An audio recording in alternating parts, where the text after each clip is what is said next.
Yassas. Welcome to Greek Like Me, the podcast about all things Greek. I'm your host, Pamela Diodes Wood. Email us at stealthgreek@gmail.com to share comments, questions, and stories about anything and everything Greek. A warning. This episode contains violence, essay, and mass murder. It's not for everyone. The story of Eleni Papadaki is disturbing in many ways. It represents the incredible savagery of the Greek Civil War and the horror, shame, and regret that has haunted the Greek psyche ever since. Like many others, the celebrated actress was swept up by vicious reprisals and petty revenge weaponized at the end of the Nazi occupation. The first phase of the Greek Civil War began in December 1944 and ended with a brief treaty in February 1945. Fighting resumed May 1946 through October 1949. The official death toll of the Civil War totaled 154,000 people, not including the combatants. From an estimated population of 6,805,000, 684,600 refugees were forced to flee their villages to save their lives. The Nazis invaded in April 1941 after the Greeks had successfully beaten back an earlier attack by Italy. Go back and see our episode for Ohide, October of 2023. The Germans plundered Greece, its banks, its land, its ports, its food stocks, everything. During the first winter of occupation, 1941 to 1942, 100,000 Greeks died of starvation. By the end of the war, the Greek famine had killed 300,000 people. Rebels, anyone displeasing the Germans, or anyone who made a good target was killed. If a single German died due to resistance, sabotage, accident, 100 random Greek men were rounded up and executed. For 3.5 years, Greeks lived every day with terror, suffering, and starvation. The National Theatre of Greece continued its storied performances throughout. And the most popular, successful actress in Greek theater during the occupation was Eleni Papadaki. She was the darling of critics, a goddess to her public, a favorite of puppet Prime Minister Ioannis Ralli, and of his German masters. She was bigger than life, and that's where we're going to start, with an understanding of who she was, what made her special, and why she was slated for death. Eleni Papadaki was born in Athens on November 4th, 1903, to an affluent, well-educated family. Her maternal grandfather was a respected university professor, Stylianos Konstantonidis. Her mother, Ekaterini, was musically trained, while her father, Nikolaos, was a prosperous bank officer. She had a younger brother, Michalis. She was petite, dark-haired, with a classic Greek nose and what my mother called bedroom eyes. She was elegant, confident, charming, and incredibly talented. As a teenager, Papadaki attended the Athens Conservatory, studying phonetics, music, piano, vocal technique, and philology. From the Greek, philologia meaning love of word or love of learning. Oxford University describes it as the study of the structure, historical development, and relationships of languages. Papadaki spoke English, German, French, and Italian. Before completing her studies, she switched to the drama school at Hellenic Conservatory. Her prominent, well-connected family indulged her acting in plays presented at the conservatory. But when she graduated in 1924 and began performing with professional theater companies, they weren't happy. A young lady of her social status didn't belong on the public stage. Papadaki was determined, and she quickly gained the attention of theater critics and audiences. Her 1925 performance in the play, 6 Persons Seeking an Author, launched her career. An Athens theater critic announced, "Today the stage has acquired a great actress." Her role as Herodias in Oscar Wilde's Salome caught the attention of novelist and playwright Gregorios Xenopoulos, who called Papadaki a treasure, whose supporting part became as much a protagonist as Salome. Papadaki began collaborating more with established actors and her reputation grew. She was called magical, astonishing, powerful. IMBD calls Papadaki a unique woman, a complex and charismatic personality full of tenderness, but also brave, determined, strong, and risky. She was independent and carefree, smoking cigarettes and zipping around Athens in her own car. Remember, this was 1920s Greece. One of my mother's aunts had the vapors over her learning to drive in the 1960s. Papadaki was dedicated to her craft and immersed herself in everything known about each play she performed. In the Palgrave Handbook of the History of Women on Stage, Xenia Georgopoulou quotes movie and theater critic Eleni Kalkani describing Papadaki's approach to her role. She read everything that had been written about the playwright, the play, the actors that performed it in the past, its era, its atmosphere. Papadaki studied ancient Greek, learning to read and speak it, so when she performed the ancient Greek plays, she could study the original texts. It was in the ancient plays that she saw her greatest success as an actor. By the late 1920s, she was one of three leading ladies of the Greek stage, 20 years younger than the other two, Marika Kotopouli and Kiveli Adrianou, great actors with a fierce rivalry going back to the early 1900s. She must have been seen as an upstart, but according to Georgopoulou, Kotopouli herself, who collaborated with her in several productions in 1932, commented on her talent in an interview she gave the same year. By 1931, she'd established her own theater company and discovered she was on the A-list for the new government-sanctioned National Theater of Greece. When the theater committee held interviews with prospective actors, Papadaki was performing with her troupe in Constantinople. She wrote letting them know she'd be delayed due to theater commitments. But reportedly her letter was ignored and others were assigned the lead positions.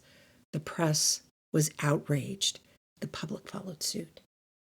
So, the final list of actors drawn up for the National Theater Company was revised, with Papadaki winning the position of one of two female leads, meaning someone had to be dropped. The other lead was the talented Katina Paxinou. Papadaki and Paxinou became rivals, goaded on by the two directors of the National Theater who preferred Paxinou, and one of whom later became her husband. These same directors occasionally advocated for other actors to take leading roles over Papadaki.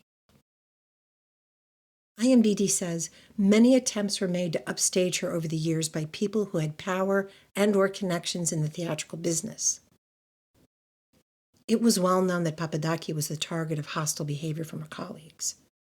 But critics loved her and wrote about the unfair treatment she received, swaying the powers that be in the National Theater into giving her more choice roles. She became even more popular and famous during the war than she had been in the 1930s.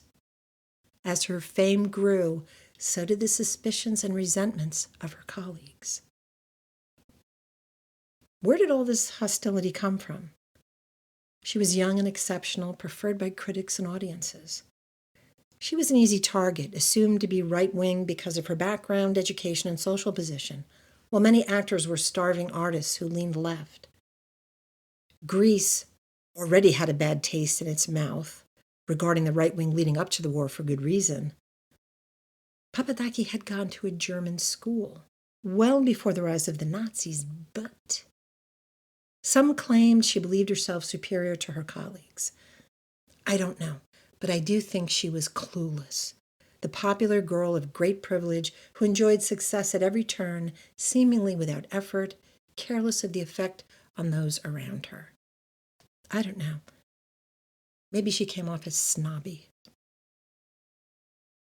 Kenneth Matthews was a BBC correspondent in Athens during the occupation and the civil war that followed, and was a friend of Papadaki's.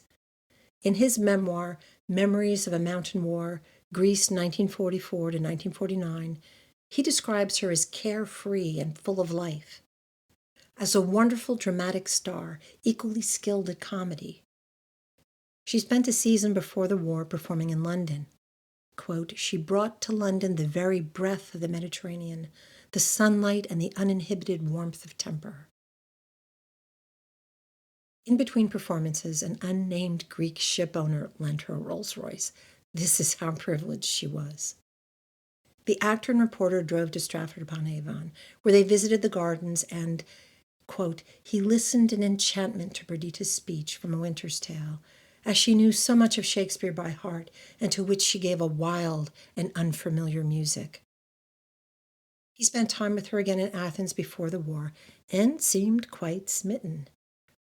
She was soon to reach the pinnacle of her success, and those keeping track marked her perceived indiscretions. On May 19, 1941, a month after the Nazis invaded and occupied Greece, the Wehrmacht, the armed forces of the Third Reich, organized a variety performance at the main auditorium of the National Theater, an entertainment for German officers. Actors, singers, and dancers were often forced to perform for the German occupiers. Because they were so visible, they had to worry about accusations of collaboration, more so than grocers, mechanics, or house cleaners, who were also forced to work for the enemy. The theater that night was filled to overflowing. During the program, Papadaki read an excerpt from Goethe's Iphigenia in fluent German. The German audience must have been delighted. Papadaki quickly became a favorite and was often seen in the company of Nazi officers. Just as attractive actors and singers were expected to perform on demand, they were expected to mingle with Nazi officers when summoned. Mingling with the occupiers often meant survival to the objects of their attention, or survival for those around them. Many performers made command appearances at parties and dinners. Unlike her fellow performers, Papadaki was able to function in Athens without fear because of her fluency in German. She was different because of her ease in communicating with them and understanding them. Yorkopoulou says this enraged her colleagues, despite the fact she managed to save several of them from execution. Meanwhile, Katina Paxinou had been touring overseas when the Nazis took over and remained there for the duration of the war. With her competitor out of the picture and her new German fan base, Papadaki's career flourished. She was still beloved by her Greek admirers, but things would eventually take a darker turn. 2 years later, in March 1943, Ioannis Ralli became the third and final puppet prime minister of the occupation. Ralli was an extreme anti-communist, and unlike his two predecessors, he was more or less a Nazi supporter. Bisser Petrov, in his paper The Problem of Collaboration in Post-War Greece, writes that Ralli's guiding principle, like that of many others, was the fear of the Communist Party coming to power. Ralli was an old friend of Papadaki's father and had a particular affection for the much younger actress. He went out of his way to pay attention to her, buy her gifts, invite her to dinners and parties. What could be more impressive than arriving at events with the greatest actor of the stage on your arm? Matthews hadn't heard much of her fatal friendship with Ralli, as he called it, and didn't want to know. Quote, there was no need to think of love. He knew Ralli, too, as a man who loved to woo beautiful women and seemed to make a sport of it. Papadaki was provided protection and patronage. Ralli became president of the board of directors of the National Theater. Nicholas Patsalis Diomedes, author of The Unknown Callas, a biography of the great opera legend Maria Callas, describes the criticism directed at Ralli that Papadaki had won the right not to be replaced in any role for which he had been cast. Ralli's response was that the condition also applies to Miss Kalogeropoulos of the National Theater. Miss Kalogeropoulos would become Maria Callas. At the time, the father of Greek national music, Manolis Kalomiris, stated publicly that outstanding artists should be allowed to set their own conditions. so it wasn't an outlandish idea at the time. But it didn't look good. Raleigh's chauffeur ferried Papadaki to the theater most nights. They had private visits in his offices. Their 25-year age difference was unseemly and the cause of gossip, most of it salacious. The left-wing underground press had a field day. Andrei Gerolimatos, in his History of the Greek Civil War, Red Acropolis, Black Terror, quotes an October 15th, 1943 article from the newspaper Elnikon Emma, or Greek Blood. The puppet government of Athens does not take any measures to protect the people, but is focused on the amorous fixation of its president, Ioannis Rallis, towards the well-known actress. It should be noted that Rallis has given the object of his attention a platinum belt worth hundreds of millions. Meanwhile, the premier plays the potent lover while the nation is dying of hunger. That's hundreds of millions of drachma. I couldn't find the 1943 conversion rate, but drachma were nearly worthless by then. But it's shocking, unforgivable for the head of the government to give expensive gifts to anyone while his people starved. Gerolimatos cites another article from the same paper in December 1943, claiming Rallis was going to push for a new law to allow his third divorce so he could marry Papadaki. Divorce in the Orthodox Church is a complicated process. Orthodox canon law can permit second and third marriages to a member of the church, but a fourth marriage is forbidden. The third marriage is really pushing it. The Orthodox Church was and is the official church of the nation of Greece, so church law would forbid Rallis from marrying again.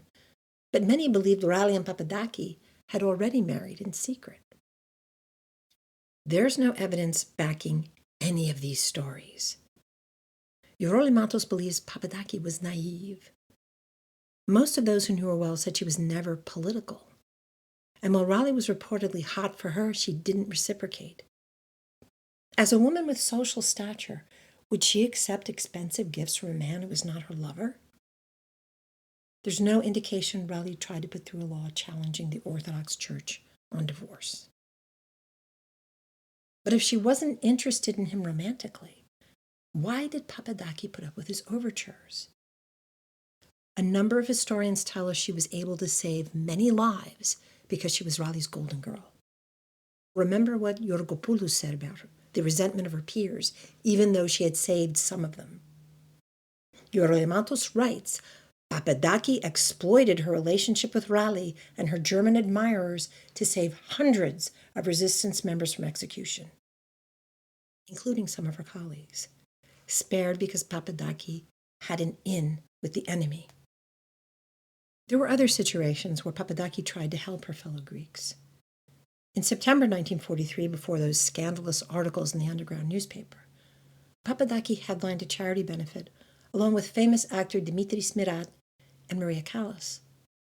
The benefit was arranged by Archbishop Damaskinos, who after the war was briefly prime minister. The proceeds benefited Greek students from Egypt who'd been stranded in Greece when the war broke out and had no family to support them. Then there's the tragic story of a seamstress from the National Theater snatched up by the Gestapo in an attempt to get at her two sons, known resistance fighters. Papadaki went to the authorities and tried to have the seamstress released, but even her charm couldn't persuade the Gestapo. The seamstress was executed, and Papadaki was blamed by her fellows. She was accused by her colleagues of demanding the sons in exchange for their mother's life, which sounds like a really weird thing to do. Why would she involve herself in helping the Gestapo when she could just as easily stay out of it? She was already on the good side of the German administration. After the war, it was said the two grieving sons of the murdered seamstress took part in denouncing Papadaki because of the gossip about her part in their mother's death. Meanwhile, Papadaki and the National Theater carried on. The Greek people suffered, and different resistance groups battled the Nazis as guerrilla fighters. My uncle, Athanasios Katsikas, was one of them, as were two of my yaya's brothers, one of whom was caught and executed by the Nazis. May his memory be eternal. I don't know which groups my family belonged to. There were communist-led resistance groups, democratic bands, anarchists, monarchists, and folks just working together to undermine the enemy. The different resistance groups and their political positions are beyond the scope of today's topic. But the group responsible for the fate of Greece and of Eleni Papadaki post-occupation was EAM. In 1941, the KKE, the Greek Communist Party, merged with other smaller left-wing parties to form the main resistance group fighting for Greece, EAM, the National Liberation Front. Its military wing, ELAS, People's Liberation Army, formed in 1942. We're also not getting into the infighting or the many atrocities attributed to EAM throughout the Civil War. That would be a multi-part episode of its own, and gruesome. When the war began turning sour for the Nazis in 1944, German troops evacuated Greece in October of that year. Right away, EAM was invited to join right-wing monarchists, Democrats, and the interim government for talks related to forming a coalition government. British troops led by General Scobie were there to mediate for a government acceptable to the Allied powers, meaning a conservative monarchy. There was fear the KKE would try to take over and align with the communist big boy, the USSR. Russia definitely had its fingers in, as Russia does, before making an agreement with the Allies to leave the KKE in Greece to its fate and snatch up Romania instead. Because every country in the world has at one time or another been effed up by the countries that made up the Allies. Just saying. As soon as the occupation ended, Actors Union members tripped over themselves to join radical groups like EAM in order to distance themselves from the Germans and the former occupation government, and began throwing each other under the bus. As the Nazis evacuated and resistant fighters began moving toward Athens, the board of the Greek Actors Union met to create a list of colleagues to be expelled from their ranks for betraying Greece. Eurolimatos writes the actors were hardly in a position to differentiate between traitor and patriot. They did not conduct even a cursory investigation, and some exploited the chaos and cacophony of accusations to eliminate rivals. And some of the actors carelessly flung accusations of treachery and betrayal at each other, with little regard for the consequences. Eleni Papadaki was accused, added to the list of denounced actors, and forced out. When EAM first entered Athens, they were asked to give up their weapons and disband, which they didn't want to do. The city was full of royalist soldiers and policemen who'd continued to serve under the occupation. They were treated with suspicion because, of course, there were those who took advantage of the situation, behaving badly under the control of an evil regime. Think of those hired on by ICE in the USA under our current regime. There were always honest, hard-working soldiers and policemen, and then there were those eager to let out their personal monsters.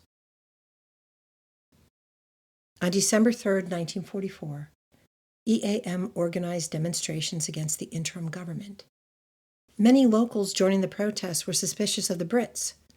Remember, the Brits screwed Greece big time when drawing her into the First World War to fight against Turkey. In exchange for Greek soldiers, Britain promised support for Greek reunification of cities in Turkish territory, and then left Greece to fend for herself during what would become the Greek genocide of Asia Minor. Wealthy Athenians, like those in the upscale Kolonaki neighborhood, supported the British and the royalist right. But according to Acta Malina Makuri, most Athenians didn't want the king to return. They wanted self-rule. Ben Max, in Atrocities During the Greek Civil War, writes that people worried the new army being formed by the government, quote, would herald the return of King George II, which almost no one wanted. They feared the plan was to return Greece politically to its pre-war state, which was not acceptable to a suffering people. The people hoped resistance groups remaining involved in the process would help the country find a balance between the conservative version of the world they'd had to live in for so long and the dream of self-rule. Mercuri said the nightmare of war and occupation had barely ended when civil war broke out. Thousands marched the streets of Athens on December 3rd toward Constitution Square, singing, shouting, "Let the people rule." The police and royal guard wound up firing on the crowds. It was mayhem. Rioting and fighting spread. Athens became a war zone in minutes, fighting literally from street to street. ELAS ignored curfews and attacked police stations. The city was broken up into zones occupied by the different factions jockeying for the fate of Greece. The National World War II Museum in New Orleans states, "In Athens, Greece, the bloody events of Sunday, December 3rd, initiated a brutal civil war, worse than anything the continent would see for another half-century." Max says, "The uprising would raise the threshold of cruelty as Elas embarked on a brutal crusade to destroy all right-wing groups." In her autobiography, McCurdy said, "It seemed to me that all Greeks had become savages." The British eventually dispatched 60,000 troops to help fight the communists. In the areas it controlled, EAM, under the command of the KKE, began a sort of pogrom in retaliation against their enemies. Police officers, soldiers, citizens who'd spoken against EAM or supported their opponents were rounded up, tortured, imprisoned, and often executed. Wives, parents, children, friends of those seen as enemies were also up for grabs. Some saw this as an opportunity to elevate themselves by destroying their rivals. One of those who took advantage of the violence and chaos to promote her own ends was Katie Ikonomou. She was a young actor with the National Theater and a very calculating parasite. When the German occupation began in April 1941, Ikonomou was already collaborating as an informant. She was married to Kostas Petrotsopoulos, an infamous traitor acting as an agent of the German secret police, the Gestapo. He presented himself as a sympathizer of the Allies, but when taken into confidences, reported the Athenians who were hiding British soldiers from the Nazis. People began figuring out what the couple was up to. Audiences booed and threatened Ikonomou during performances. The presence of Germans in the audience protected her. When the tide finally turned and German troops were ordered to evacuate, Petrotsopoulos wisely exited with them. His wife stayed behind and immediately began rehabilitating her reputation. Ikonomou went from being a support player for the Nazis to a rabid cheerleader for EAM. She demonstrated against the monarchy and the interim government. She called herself a leftist liberal, but people were still suspicious. She needed to throw shade on somebody else. Eurolimatos explains, like others of her ilk, Ikonomou chose to mask her past by denouncing Eleni Papadaki as a collaborator. And for some reason, the people in the National Theater, aware of Ikonomou's notorious traitor husband and her association with the Nazis, accepted her denunciation of Eleni Papadaki as a traitor. It goes to show how deep the resentment for Papadaki was among her colleagues, and how raw the fear of being denounced themselves. Soon after she was expelled from the Union, friends in the theater warned Papadaki. The communist supporters in the theater were rallying for the trial and execution of colleagues believed to be traitors and collaborators. They begged her to pack up and get out of her trendy Patisia neighborhood and take refuge in British-held Kolonaki until the frenzy died down. Papadaki insisted she'd done nothing wrong and stayed in her home. Katina Paxinou is the other actor most often blamed by historians for denouncing Papadaki. Paxinou had been considered the top actress of the National Theater. When she was cut off from Greece while touring, Papadaki eclipsed her. Eurolimatos says she allegedly played a key role in the arrest and subsequent execution of the younger actress. She took advantage of the December uprising to get rid of her rival. And listen to this interesting little bit of tea. Patsalis Diomedes describes a musical performance of The Merchant of Venice back in October 1940, starring Papadaki as Portia 6 months before the occupation. Maria Callas was a young singer on loan to the production from the National Opera.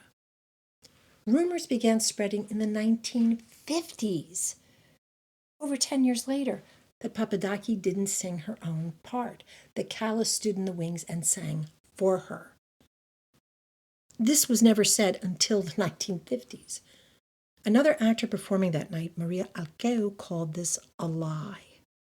In an interview, as the rumor was first gaining traction, Alceu said, "That's nothing but malicious canard. Papadaki was right next to me, and she was certainly singing herself." Papadaki often sang during performances. She studied singing, remember, performed at concerts, released recordings, like the ones we're playing during this episode. According to Alceu, this was a slander by Minotis and Paxinou, neither of whom could stand Papadaki. Alexis Minotis was a director at the National Theatre at the time of its inauguration, and Paxinou's husband, still speaking ill of Papadaki well after her death. Panagia. Back to 1944. Matthews tells a story about inviting Papadaki to dinner shortly after the occupation ended. He took her to a black market restaurant in a Kolonaki basement, popular with the officers of the Royal Army and previously much favored by the higher ranks of the Wehrmacht. The restaurant only accepted payment in gold, and what the heck? Why Papadaki agreed to enter the restaurant, we'll never know. She must have understood its history. Matthews ordered a meal beyond the hopes of the average Greek at that time. He insists he had no idea Papadaki's name was already on the blacklist of the Revolutionary Army. It only dawned on him later what a mistake he'd made. Quote, "It had been inexcusable to take her to a notorious collaborationist restaurant. I could do nothing to repair the blunder. I did not see her alive again." After the December 3rd uprising, the communist forces began taking hostages in the neighborhoods they controlled. We won't go into the actions of the communist forces outside of Athens, except to say in the north, communists herded women, men, and children of every social status into the interior, much in the fashion of the Turkish army during the Greek genocide a generation earlier, shooting or bayoneting anyone who couldn't keep up. Greeks killing Greeks. In Athens, people were snatched up to be interrogated, tortured, and then either released, held for ransom, or executed. On December 21st, 1944, Eleni Papadaki visited the home of actor-director Dimitris Mirat. She was friendly with his family and often visited. While Mirat's father played cards in the front room with a group of friends, Papadaki joined his mother in another room. Unbeknownst to them, EAM had been looking for Papadaki at her apartment. There was a knock on the door. 3 EAM neighborhood militia members pushed into the house asking for Papadaki. Their spokesman, unnerved by the crowd, threatened to arrest everyone in the home. But the door to the next room opened. Papadaki appeared and, according to Mirat, said, "Here I am, sir. What do you want?" Witnesses said Papadaki didn't seem worried. She didn't believe they would hurt her. An arrest order for Papadaki had been issued by an officer of the People's Police of the KKE, codenamed Orestes. Orestes carried a list of those to be taken hostage or killed. Next to Papadaki's name, a notation identified her as Israeli's girlfriend. The militia arresting her called her Miss Israeli. When she repeatedly denied being married to the former prime minister, they slapped her. Still, she didn't fear them. Mirat, who was a member of EAM, accompanied Papadaki to the People's Police headquarters, a collection of decrepit homes in a northern suburb of Athens called Galatsi, where prisoners were questioned day and night. Mirat believed he'd be escorting Papadaki home after she was questioned. He witnessed the arrival of Captain Orestes. As a line of captives was paraded in front of him, Orestes took jewelry from the prisoners, including Papadaki's rings, and sent her to stand with the hostages. Famagusta News quotes from the statement Mirat made later to the courts prosecuting Papadaki's murder. Mirat said, when a dozen others had passed Orestes, he remembered her. How did she say her name? Papadaki? Isn't she the one convicted by the Actors Association? And then he gave the order of her death. Papadaki was taken aside with a different group of prisoners that included police officers. Meanwhile, the militia members who'd arrested her had been sent to her apartment to search for the expensive gifts and jewelry Raleigh had reportedly lavished on her. They were especially interested in the platinum belt reported by the underground paper. They found nothing. After leaving her apartment empty-handed, the militia went to the home of Papadaki's parents and informed them Papadaki would be questioned about her relationship with Raleigh and released. Later on, KKE Secretary General Vasilis Bartiziotis testified this was what the KKE had intended. He wrote, "When the mistress of Ioannis Raleigh was arrested, we gave the order not to disturb her. We had a lot to learn from her." They claimed Orestes alone was to blame for what happened next. When questioned later by government courts, the militia testified Papadaki's colleagues had ratted her out. The decision by Orestes to order Papadaki's execution was substantiated by multiple members of EAM in attendance. He even decided the method, the most dreaded of all, the axe. Famagusta News reports, when Orestes ordered the execution, he said, "For the enemies of the people, we do not waste bullets."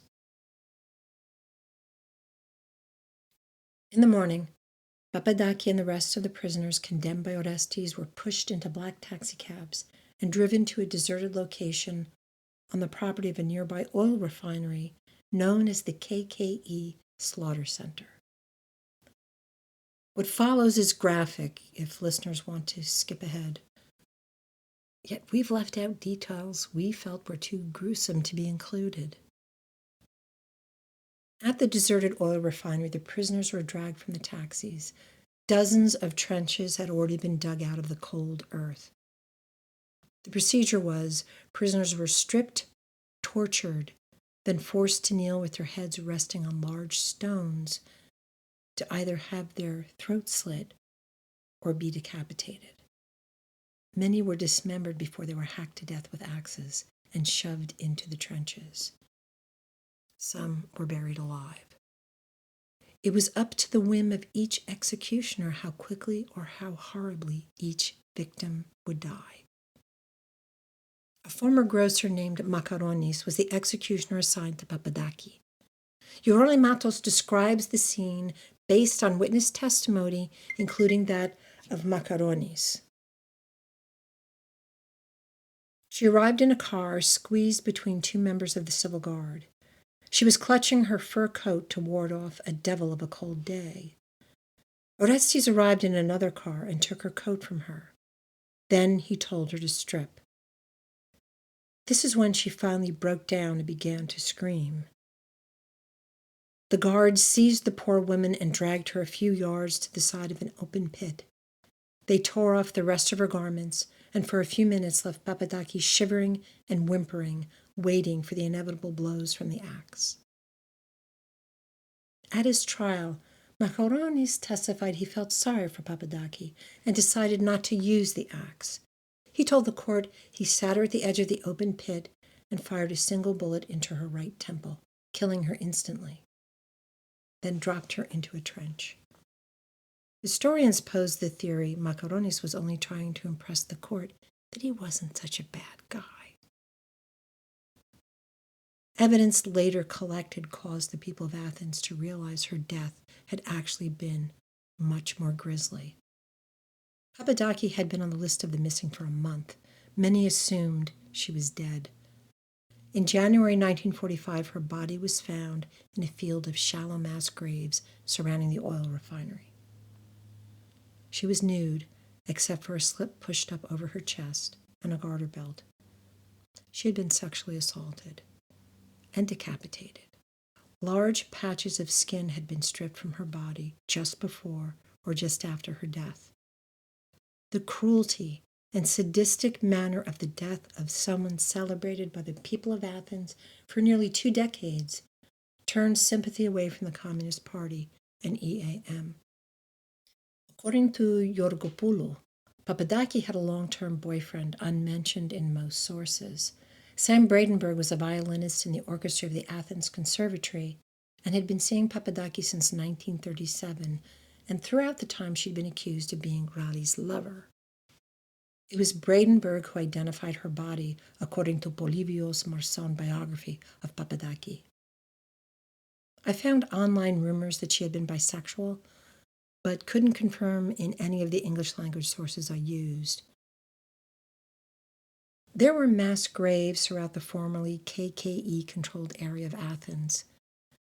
Reporter Matthews was sent by the BBC to witness chief pathologist to the criminal court, Professor Georgiades, exhuming the mass graves. What we saw, wrote Matthews, was the consequence not of a natural disaster, not even of war, but of vendetta, fratricidal crime. 1,500 bodies were found at the site, men, women, and according to Matthews, boys as young as 13, all killed after December 4th. Matthews was present when they examined the grave containing the body of Eleni Papadaki. A photo of her unearthed body can be found online. It's disturbing, and I had no interest in examining it or enlarging it for details. Professor Georgiades called the murders prevalent psychopathic diseases, a breakdown of sanity under the pressure of famine, persecution, and universal war. Most of the women recovered had been assaulted before death. Matthews said if there ever was a scene straight from hell, this was it. As news of the discovery of the body of Papadaki spread, dozens of drama students from the conservatory began gathering at her makeshift grave. They covered her exposed body with branches from nearby cypress trees and watched over her until she was removed to the morgue. A few days later, Matthews received a note left at the front desk of his hotel from Papadaki's brother Michalis, asking him to come to the family home. The family had gathered the actress's possessions, from childhood through her successful career. Her costumes from various productions were displayed. Portraits, photos from the theater, newspaper clippings recounting her triumphs on stage, even her letters, including those from Matthews before the war. Matthews said what the family had done was to transform a shadowy little drawing room into a Helen Papadaki museum. Overwhelmed by grief, Matthews returned to the BBC offices. He sought consolation from an older journalist who quoted from Shakespeare's Sonnet 65. How with such rage shall beauty hold a plea, whose action is now stronger than a flower? Matthews says, since there was nothing else to do, I burst into tears. The experience sent him reeling. He said she had seemed the embodiment of an indistinguishable vital flame. He blamed Raleigh for her death. She, whom he should have protected, fell into the hands of bitterer enemies, the revolutionaries, and paid for his anti-communism with a more terrible end. Raleigh had been imprisoned for treason. Matthews emphasizes that these brutal murderers didn't take out the puppet politicians, the war profiteers, or those that exploited and tormented the suffering Greek people. Raleigh died quietly in prison in 1946, but Trotsopoulos escaped with his Nazi masters. Economou slithered from collaboration with Nazis into EAM fangirl. Other than police officers and soldiers, it was determined most of the victims were average people, fingered by someone with a grudge, someone coveting a job, or wanting to eliminate a competitor. British Special Operations Officer Michael Ward helped the Greek government screen those accused of mass killings. He said the accused came from both right and left-wing political views, with less regard of political sensibilities than private motives. Eurolimatos adds on both sides, self-serving individuals exploited the chaos to satisfy greed and ambition or to cover up their own crimes. But he blames the KKE for desensitizing people with their cruelty. Phoebos Grigoriadis, ELAS officer and early left-wing historian of the Greek Civil War, wrote, "The murders such as those of Papadaki could not be covered up under any circumstances." Eurolimatos says Grigoriadis strongly suggested that killers such as Orestes were not acting on their own initiative or out of some sadistic impulse, but under the order of the KKE leadership. Nikos Zachariadis, general secretary of the KKE, denounced the murder of Papadaki, acknowledging she'd been killed by one of their members, calling it a big mistake, an idiocy. The KKE leadership officially denounced Papadaki's execution, but didn't comment on the other killings and atrocities. And after the Civil War, the KKE completely divorced itself from all responsibility from Papadaki's death by blaming Orestes. Easy, because he was out of the picture. A few days after her body was discovered, he was arrested for her torture and death. Sources disagree on when or whether he was executed. But documents prove Orestes was a known creep who had a file full of complaints generated by his colleagues about his cruelty, his sadism in arbitrarily condemning captives to death, and his thievery of valuables from his victims. But the KKE never acted on it. Does that mean they approved?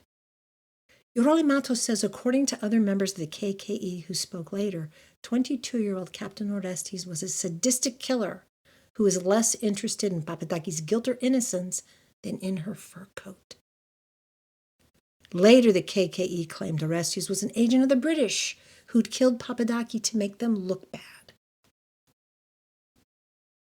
Macharonis, likely the person who tortured Papadaki as well as her executioner and possibly her rapist, was not taken to task by the KKE at all. They chose to accept his insistence he'd shown her mercy. He testified at his trial he'd been threatened and forced to kill her. There's conflicting information on his ultimate end, but many of the executioners later went back to Athens and picked up their old lives. How mind-boggling is that? The funeral for Eleni Papadaki took place on January 26, 1945, or on January 20th, depending on the source.